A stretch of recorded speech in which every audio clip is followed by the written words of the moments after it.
Hello everybody, this is English for You, the program that helps you improve your English. A very warm welcome.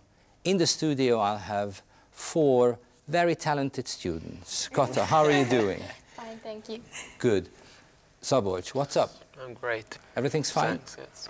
Victor, how's it hanging? Everything's fine, yes. Great, thanks a lot. Victoria, how are you doing? Fine, thank you. Great. And today's special guest is Mr. Peter Linku. Thank you for joining us. Thank you for having me, Victor. And let me help you a little. We are going to guess where he's from. And I'm a nice guy, so I'm going to help you. He is from an English-speaking country. Okay. And we're going to improvise a conversation and listen to his pronunciation, and you might find out where he's from. Would you like to start the conversation? Okay. G'day, mate. How you going? Good day. How are you doing? Oh, I'm fine. I'll tell you what, it was really good that you came around and helped me last week with, you know, laying the garden and mowing the lawn, because you're a really good neighbour, and I reckon you're a bonza bloke and a true cobber. Thank you very much. I'm really good at it. I'm really good at mowing the lawn. Yes, mowing the lawn. Right. And how do you like this studio? Oh, no, this studio's bonza. Great. Great place. Great set. Nice Right. kids. Thank you very much. Thank you. You're welcome. Any guesses? Intelligent guesses? Kata, He must be Australian. how do you know? Oh, well, the pronunciation helped me. The good eye? Yes. Would you say it again, Peter? G'day. Good eye. Once an American told me that he likes Aussies very much. Is it the right way to call Australians? No, well, even though it's written with an S, we pronounce it with a Z, and we pronounce it Aussies. So Aussies. We're Aussies. Australians call themselves Aussies. Is it nice to call them Aussies or insulting? No, no, no, it's fine. Australians like being called Aussies. They Aussies. consider themselves as Right. Aussies, Australians. It's the local word for saying, hey, I'm a dinky-die Australian. And you called me a cobber. Should I take it as an insult, saying, if you call me cobber one more time, I'm going to rip off your head, or it's something nice? No, no, not at all. Cobber is a term for someone who is a very good, trustworthy friend. Someone you can rely on when you're in trouble, when you need a hand. That's a cobber. A cobber, He's a good friend. brother, bra. But in, Yeah. in Australian English, it's cobber. Cobber. Cobber. Cobber. Nice word. And you said bonza. Yep, bonza. That's another good word. Bonza is a word for something that is really good. It's like great. He's a nice guy. And you Or called he's me a bonza? a bonza bloke. Bloke is like another word for guy. And I even said the set was bonza. I said you got a bonza set. It's like a great set. It's a really bonza set. Well, you know, what was the party like? Oh, bonza party. Ooh. So it's the same as cool in American English? It's a bit more than cool. It's a cross between cool and great. Right. And really great.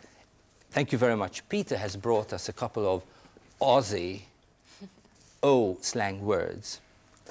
First of all, would you be so kind as to read them out without commenting? Just Okay. read them out. Milko, journo, muso, smoko, plonko.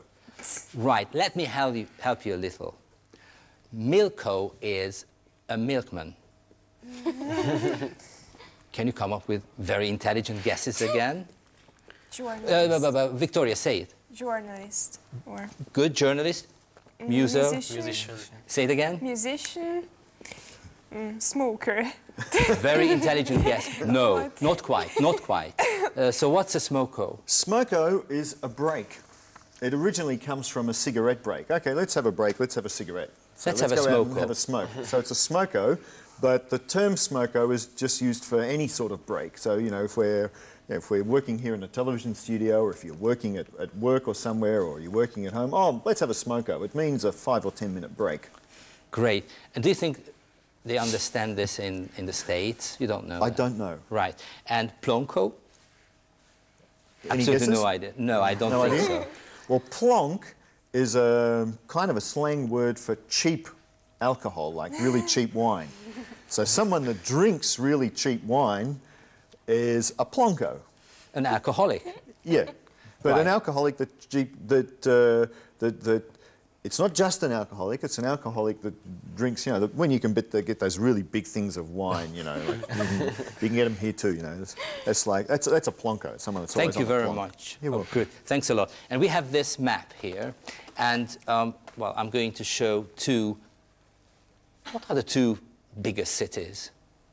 Sydney. Sydney and Melbourne, and they are famous for what? What do these two cities have in common? Olympics. Yes, Olympic Games, 1956, Melbourne, Yes?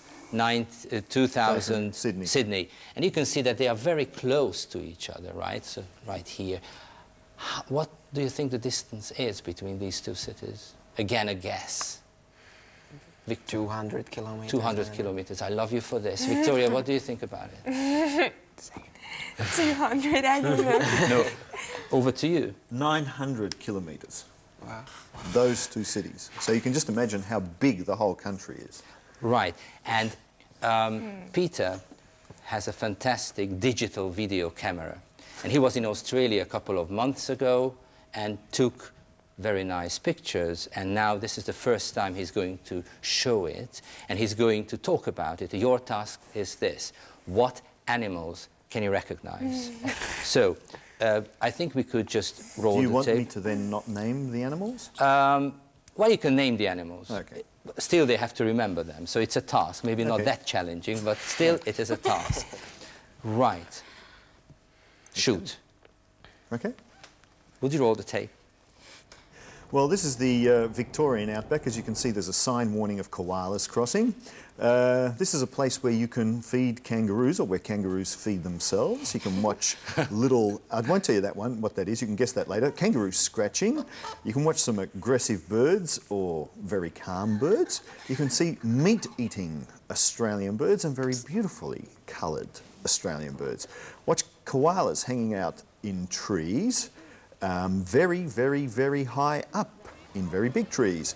And you can go to Sovereign Hill, which was once a gold mining town, where you can pan for gold, or you can take a ride on a stagecoach and visit the old industrial part of town, or you can just watch the entertainment provided for all the visitors.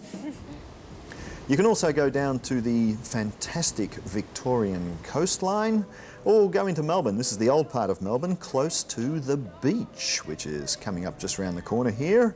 And just down the road is Luna Park. Yes, that there is the entrance. And the Melburnians often go down to the beach just to sunbake and relax, even though there's a big hole in the ozone layer. And there are many freeways within Melbourne because it's a huge city. This is now the outer suburbs of Melbourne, where people live in more modern houses like these. Just like my sister does. This is her house.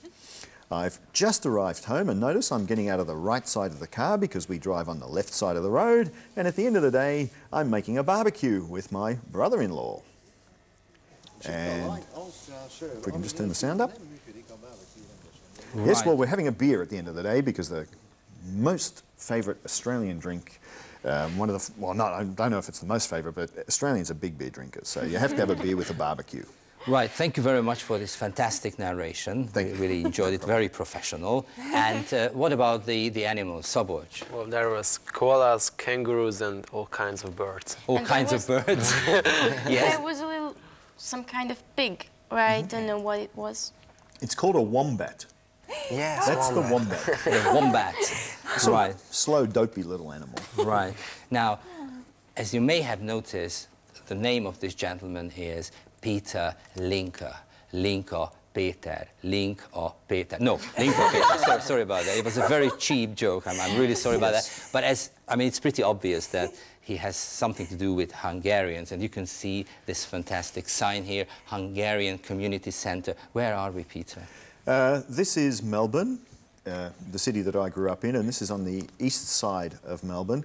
The Hungarian Community Centre is one of the two biggest Hungarian community centres outside of Hungary. The other big one is in Toronto, Canada. About how many people Where? here? How many Hungarians? Yeah, I think there's approximately. about 16 or 20,000 Hungarians in Melbourne.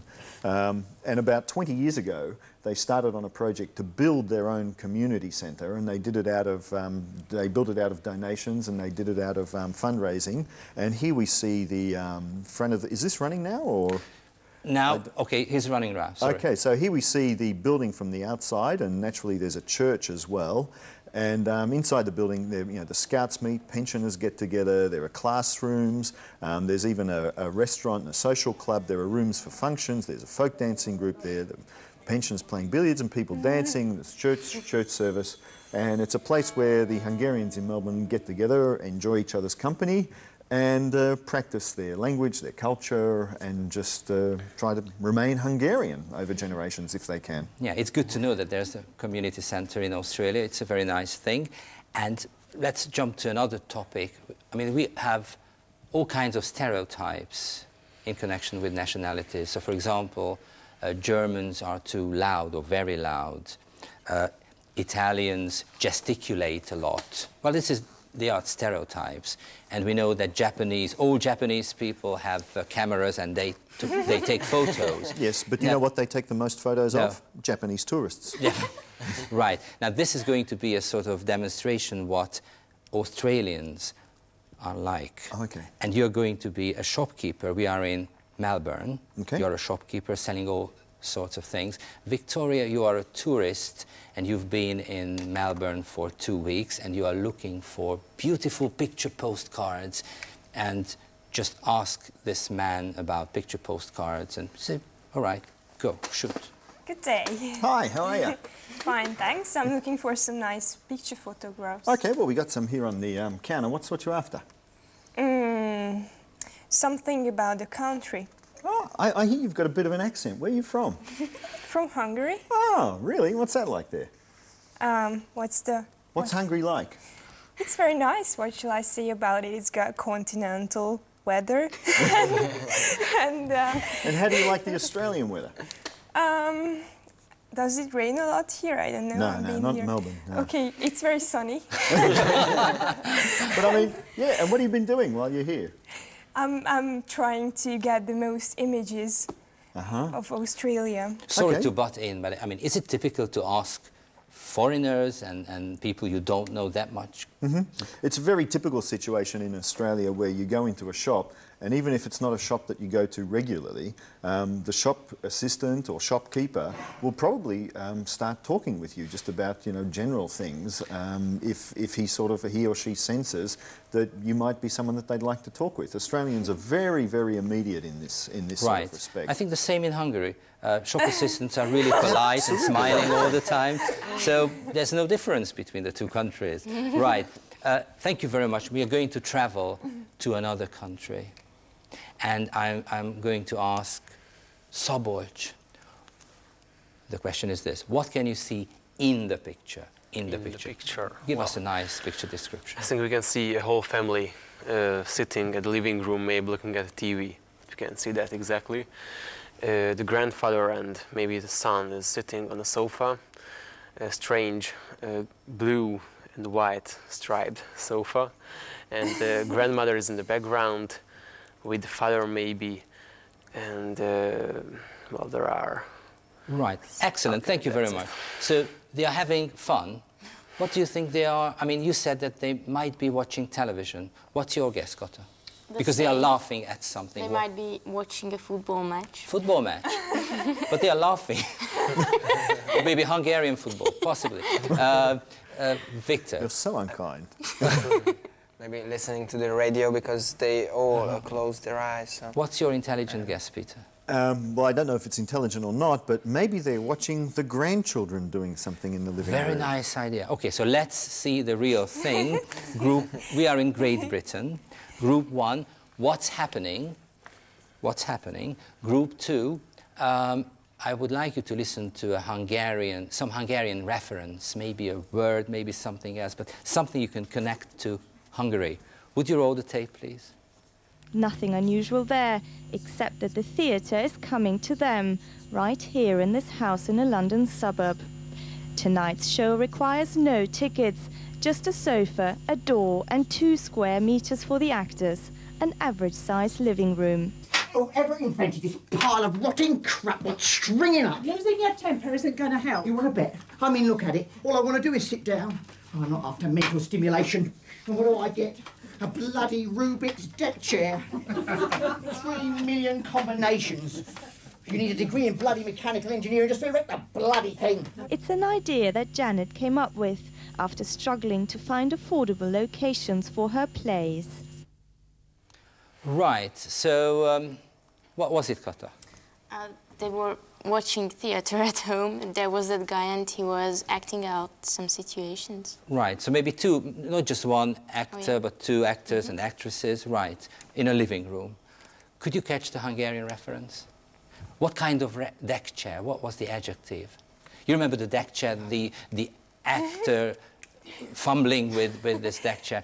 He called it a bloody Rubik's deck chair, like the Rubik cube. I didn't hear that. Fantastic. So this is somehow an international word, because they are British. They know nothing about Hungary, but they use a Rubik's deck chair. Right? Fantastic, isn't it, Peter? I mean, I like this very much. It's fantastic that you think that the Germans are very loud and that the British know nothing about No, I'm not like that. I'm not like that. I'm not like that. But just, right. Can you just imagine what he says about Australians when I'm not here? They are very polite.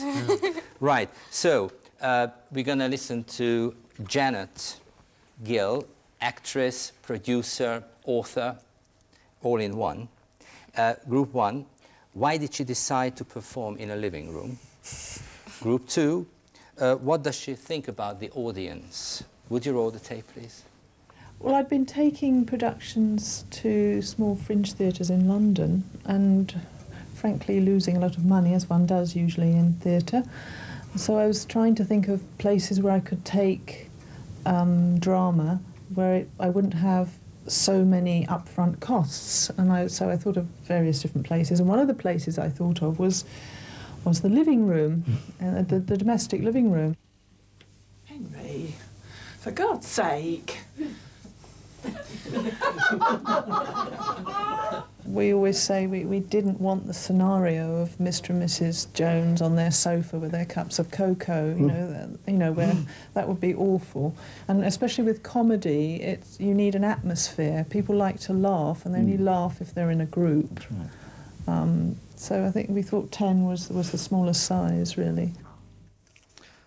Right. So Szabolcs, why did they decide to? They used to perform it in numbers, but then they decided the living room is better because they can cut down costs this way. Excellent. Cut down on upfront costs. What's an upfront cost, Peter? Well, an upfront cost, I assume, would be something that they have to pay for all the time, regardless of how many people they have. So they have to pay for the theatre. And basically, before you buy a thing, so sort of, you have to pay in advance before you buy the thing, so upfront costs.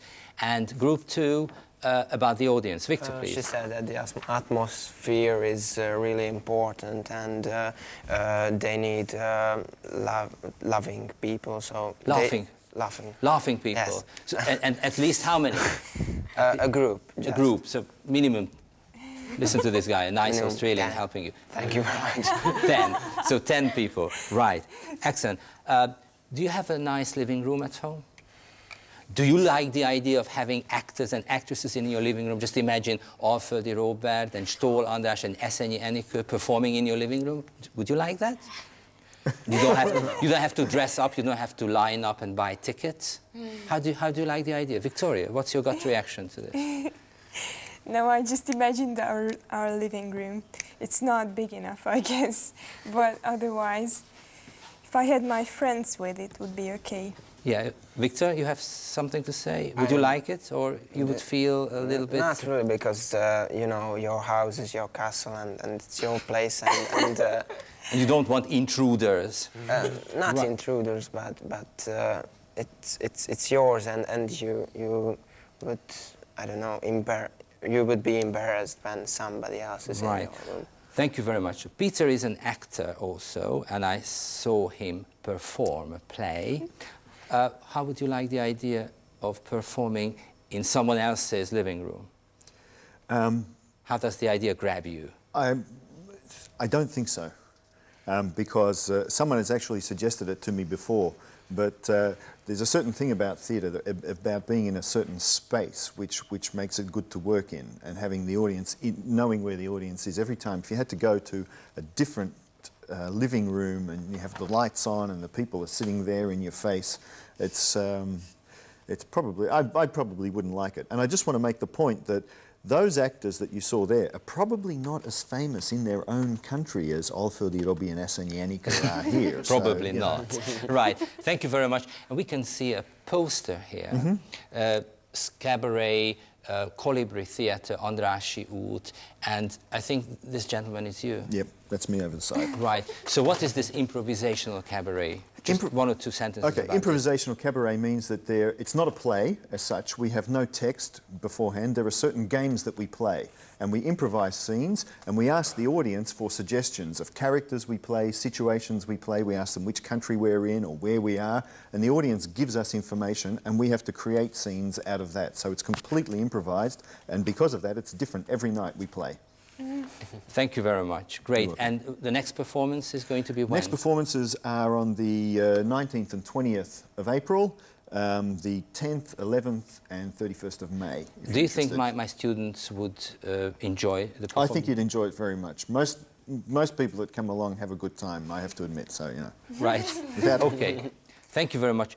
Peter is also a translator. He started translating Hungarian lyrics, pop songs from Hungarian into English. And you can see this is the first 4 lines of a pop song called Hello by Kozsó. And we are not going to talk about the artistic value of the song, of this lyrics, because it's okay. I mean, nothing special, but it's okay.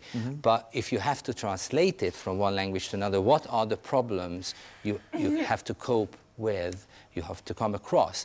And that's why I gave you a couple of cassettes to listen to the song and also this. So what were the problems? Kata, what were your problems? First of all, you make the translation and you see that the word order is not perfect because this verse has rhymes. And I'm not very good at making rhymes. That's one thing. The other is rhythm. You can't make it fit the music, so it's very difficult, I think. Right. Any other comments? Victor, please? I think it was difficult to equalize the syllables of the Hungarian and the English version, and the rhymes was difficult. Victoria, please? It seems not to have any special message, but still there are some words that you might have problems with and you have to pick the special meaning. So you have some synonyms and you just don't know which one to pick because it means something different again. Right. I hope we're going to have enough time to listen to this song, but what were your problems? I mean, you have to keep the rhyme scheme, the syllabus, the number of syllabuses. Yeah, well, it's the same, exactly the same problems that you guys were talking about. These are the difficulties, and you have to start, to use a Hungarian expression, you use chiki-chuki. So you say, okay, I got thump, bump, bump, but I've still got 2 more syllables. So you have to add a word, you add an adjective or an adverb somewhere. You listen to the music a lot and you try and find a sentence structure which fits in. Very often, I come up with the rhyme first, like desire is, here's the word, desire. Vágy becomes desire. So I get a rhyme on fire, and then sometimes I build backward from the rhyme. It varies. It's always a matter of chopping and changing things. And taking a certain amount of poetic license to digress from the original meaning. Poetic license in Hungarian, kultúri szabadság, poetic license. Right, let's listen to these 4 lines, and I hope we can come back to the studio, but if not, see you next time. Bye for now, and listen to the song, all right? And thank you for coming, Peter. Thanks It's been a pleasure.